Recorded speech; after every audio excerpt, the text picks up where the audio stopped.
Movie में आप लोग देखेंगे कि एक क्रिमिनल छोटी सी बच्ची को किडनैप करके उसके साथ में रेप करता है, जिसके बाद में उस बच्ची का पिता इसका बदला कैसे लेता है। सो मूवी के स्टार्टिंग में हमें एक फैमिली को दिखाया जाता है जिसमें 3 मेंबर्स होते हैं। इस फैमिली में पिता जिसका नाम डॉक्टर ब्रूनो हैमेल जो कि एक सर्जन होता है, मॉम सिल्वी और उनकी एक इकलौती बेटी जिसका नाम जैस्मिन होता है। ब्रूनो अपनी बेटी से बहुत प्यार करता है और उसकी हर छोटी मोटी जरूरतों का ख्याल वो खुद ही रखता है। जैस्मिन के स्कूल जाने का टाइम होता है।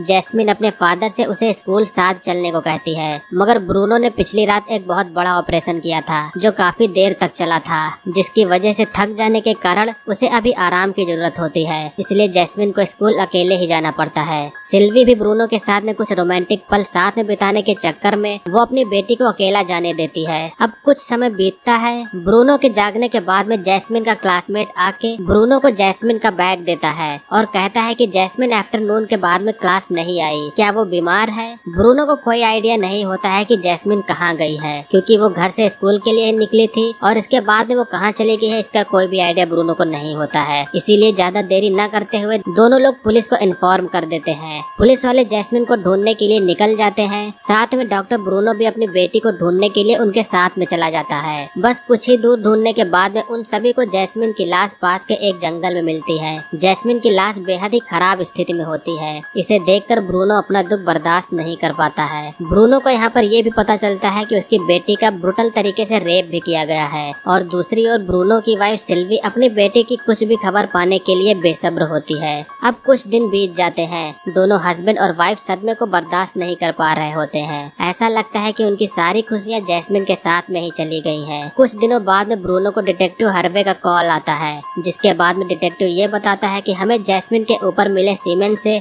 उसकी जांच करने के बाद में जो डीएनए निकल के आया था उससे हमें मर्डरर का पता चला है। ब्रूनो और उसकी वाइफ न्यूज देखते हैं तो उसमें जैस्मिन के मर्डरर को जेल में ले जाते हुए दिखाया जाता है। इसका नाम एंथोनी लेमायर होता है। यहाँ पर यह भी न्यूज में बताया जाता है कि ये आदमी पहले भी कई छोटी बच्चियों के साथ में रेप कर चुका है, मगर लैक ऑफ एविडेंसेस के कारण वो पहले छूट गया था। मगर इस बार जैस्मिन हैमेल के केस में इनफ एविडेंसेस होने के कारण इसे पकड़ लिया जाता है। ब्रूनो और सिल्वी अब और भी दुखी होते हैं, क्योंकि मर्डरर को सिर्फ 25 ईयर्स की ही सजा मिली होती है, जो कि उनकी बेटी के शोषण और मौत से बेहद ही कम है। मगर ब्रूनो यहाँ पर ऐसे ही हाथ पर हाथ धरे बैठने वालों में से नहीं है। वो इन सब का बदला खुद ही लेना चाहता है। वो सभी लोगों को बिना बताए एक कॉटेज लेता है। एक शॉप पर जाकर कुछ टॉर्चर करने वाले सामान को भी वो बाई करता है। इसके बाद में एक छोटे मोटे क्रिमिनल के साथ में एक छोटी सी डील करता है। जब एंथोनी को जेल में डालने के लिए पुलिस उसे वैन से ले जा रही होती है तो ब्रूनो अपने क्रिमिनल साथी की मदद से वैन को रुकवा लेता है। किसी कारण की वजह से वैन के ड्राइवर का माइंड ब्लैकआउट हो गया था, जिसके बाद में ब्रूनो उसके हेल्प करने के बहाने उसकी वैन लेके यहाँ से भाग जाता है। वैन को ब्रूनो सीधा अपने सीक्रेट कॉटेज पर ले जाता है। जब वो अपने कॉटेज वाले प्लेस पर पहुँचता है तब वो वहाँ पर एंथोनी को बेहोश कर देता है। इस साइड में और भी पुलिस उसी जगह पर आती है। तब उन्हें यहाँ पर ये पता चलता है कि वो ब्रूनो है जो वैन लेके भागा है। डिटेक्टिव ब्रूनो की वाइफ सिल्वी से पूछताछ करने के लिए जाते हैं, मगर सिल्वी को इस बारे में कुछ भी पता नहीं होता है। डिटेक्टिव सिल्वी के फोन को कॉल टैप के लिए लगा देते हैं, जिससे कभी भी अगर ब्रूनो का कॉल आए तो उन्हें पता चल जाए। अब यहाँ पर ब्रूनो एंथोनी को अपने कॉटेज के अंदर उसे बांधकर पूरी तरह से न्यूड करके लाता है। ब्रूनो एक टेबल पर एंथोनी को रखकर उसे अच्छे से बांध देता है। जल्द ही यहाँ पर एंथोनी की आंख खुलती है। एंथोनी यहाँ पर अपने आप को बंधा हुआ पाता है। वो ब्रूनो से कहता है कि तुम कौन हो, मुझे ऐसे क्यों बांधा हुआ है, मगर ब्रूनो बिना कुछ कहे हुए बस उसे देखता रहता है। एंथोनी बार बार उसके यहाँ पर ऐसे बांधे जाने का रीजन पूछता है, मगर कुछ समय में एंथोनी को खुद ही रियलाइज हो जाता है कि वो इसी शख्स की बेटी थी जिसका मैंने रेप किया था। इसीलिए अब एंथोनी ब्रूनो से कहने लगता है कि वो मैं नहीं था जिसने तुम्हारी बेटी का रेप किया है, तुम गलत समझ रहे हो। मगर ब्रूनो कुछ भी रिएक्ट नहीं करता है। वो पास से एक हथौड़ा उठा के एंथोनी के घुटने पर तेजी से मार देता है और जाके दूसरी तरफ बस बैठ जाता है। एंथोनी इस तरफ खूब तेज दर्द से कराहता है, मगर ये तो कुछ भी नहीं है। ब्रूनो एंथोनी के गले में चैन बांधकर उसे खड़ा कर देता है। पैर में घुटने में चोट के कारण वो सिर्फ एक पैर पर खड़े होने से उसका बैलेंस बिगड़ने के बाद में चोट वाले पैर पर जैसे उसकी बॉडी का लोड आता है वो तेजी से चिल्लाने लगता है। एंथोनी के इस चिल्लाने और तड़पने से ब्रूनो को कुछ शांति मिलती है। जल्द ही एंथोनी की हालत बेहद ही खराब हो जाती है, मगर ब्रूनो उसे भूखा नहीं रखता है। न्यूज पर एंथोनी के किडनैप होने की खबर फैल चुकी होती है, इसलिए ब्रूनो अपनी वाइफ के पास में कॉल करता है। ब्रूनो अपनी वाइफ से कहता है कि मैंने उसको खूब टॉर्चर किया है, अब तुम्हारी बारी है, तुम बताओ मैं उसे अब क्या सजा दूं। मगर सिल्वी ये कहती है कि ये सब मत करो, तुम्हें ये सब करने की कोई भी जरूरत नहीं है। ब्रूनो ये कहता है कि ये सब मैं सिर्फ अपनी बेटी जैस्मिन के लिए कर रहा हूँ। इन दोनों की सारी जो बातें हो रही होती है वो दूसरी साइड पुलिस भी सुन रही होती है।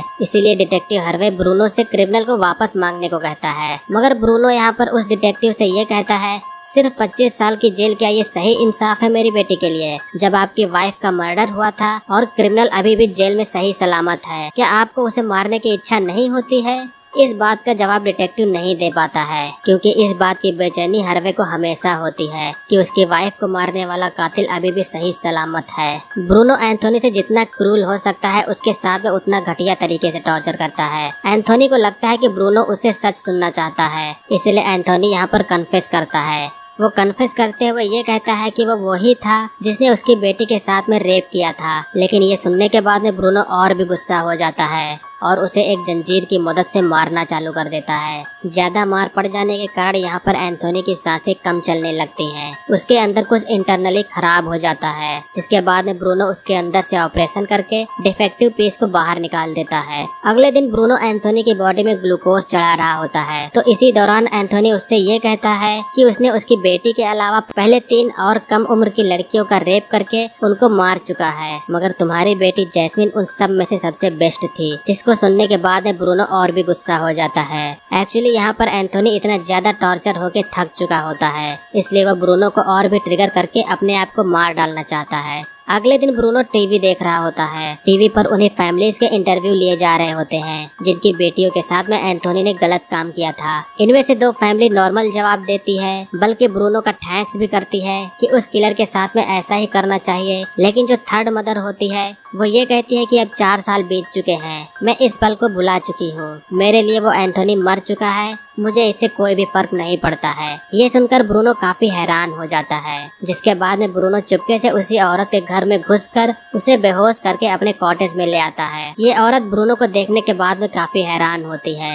ब्रूनो यहाँ पर सिर्फ उससे ये कहता है कि क्या सच में वो तुम्हारे लिए मर चुका है और उसके एग्जिस्टेंस का तुम्हें कोई भी फर्क नहीं पड़ता? चलो मैं तुम्हें उसे दिखाता हूँ। वो औरत एंथोनी को देखने से मना करती है, मगर ब्रूनो उसे जबरदस्ती उसके पास में ले जाता है। यहाँ पर एंथोनी की हालत बेहद ही खराब होती है, जिसे देखकर उस औरत के एकदम होश ही उड़ जाते हैं। ब्रूनो उसे हथौड़ा देकर अपनी बेटी के लिए बदला लेने को कहता है और ब्रूनो उस औरत को एंथोनी के साथ में इस कमरे में छोड़ देता है। इस औरत को अब सबक मिल जाता है, जिसके बाद में ब्रूनो उसे यहाँ से ले जाके सड़क पर छोड़ आता है। ब्रूनो ने जब लास्ट कॉल किया था तब पुलिस ने उसकी कॉल को ट्रेस कर लिया था, जिससे उनको ब्रूनो की लोकेशन मिल जाती है। ब्रूनो की मानसिक हालत कुछ ठीक नहीं लगती है। उसे उसके सामने उसकी बेटी दिखाई देती है। वो अपनी बेटी को इतना ज्यादा चाहता था कि उसके मर जाने के बाद में भी वो उसे अपने मन से भुला नहीं पाता है। ब्रूनो ने एंथोनी के साथ में असहनीय टॉर्चर किया, मगर एंथोनी को मारकर वो भी उसके जैसा किलर नहीं बनना चाहता है। इसीलिए ब्रूनो एंथोनी के हाथ की चैन को खोल के ब्रूनो खुद ही गन की मदद से सुसाइड करने की सोचता है। बाहर पुलिस भी आ चुकी होती है। वो ब्रूनो से बाहर आकर सरेंडर करने को कहते हैं, जिसके बाद में ब्रूनो बाहर आता है। ब्रूनो पुलिस के सामने सरेंडर कर देता है और यहीं पर मूवी का एंड होता है। सो दोस्तों, आप लोगों ने मूवी में देखा कि एक पिता जिसकी बेटी का बहुत ही खराब तरीके से शोषण किया गया, उसके बाद में उसे मार भी दिया गया। भले ही पुलिस ने इस क्रिमिनल को 25 ईयर्स की जेल सजा के तौर पर दी थी, मगर क्या सिर्फ इतना काफी था? क्या ब्रूनो ने जो अपनी बेटी के लिए ये गलत काम उठाया, क्या ये सही था? आप लोग हमें कमेंट करके जरूर बताइएगा। अगर आप लोग को मूवी पसंद आई हो तो भी हमें कमेंट करके जरूर बताइएगा। मूवी का नाम है 7 डेज। उम्मीद करता हूँ कि आप लोग को मूवी का एक्सप्लेनेशन पसंद आया होगा। एक्सप्लेनेशन पसंद आया हो तो वीडियो को लाइक करिएगा, चैनल पर नए हो तो सब्सक्राइब कर दीजिएगा। आज की वीडियो के लिए बस इतना ही, मिलेंगे अगले वीडियो में। तब तक के लिए बाय, जय हिंद, वंदे मातरम।